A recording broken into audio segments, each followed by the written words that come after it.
You talk about that because it is becoming a very important subject, and we are all aware that we need to put down who under what circumstances can a family member. It's not like you have to join or you can't join.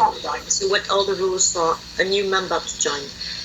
And of course, first they have to have the desire, but it's not only because of the desire that we automatically get a position in the company. So we are putting this together. But when it comes to Lorraine, she studied first business, and then she wanted to do an internship with me in Oregon. So 2017, she helped make the wine, and that was the 25th vintage of Cuvée Lorraine. So this was funny, but just perfect timing.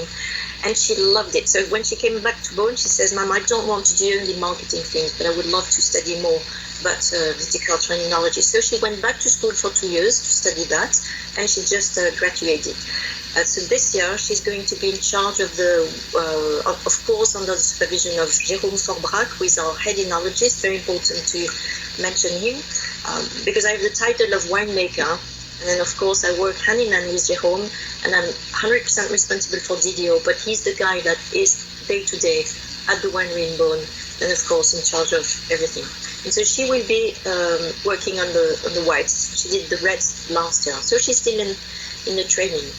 And we think it's important that she's taking this with us, and not necessarily she's been traveling some, because it takes a long time it really takes a long time, especially here in Burgundy.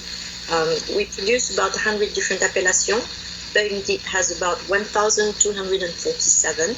So, of course, we can't know all of them, but it takes time to learn them. So what is a Volnay tasting like? What is a Pommard tasting like? So by her tasting over and over with us, I'm still learning, but she will learn as I've been learning by training, tasting. And she's lucky. My father was tasting Gazas this morning. He's 86, so he has to sit down, but he's very, very sharp on his palate. And if she can spend time with him, as we have been spending time, you taste the wine and he will say, "Where does it come from?" And we say, "From this place." He said, "Don't bother with that. It never makes a good wine. But you should look at this location."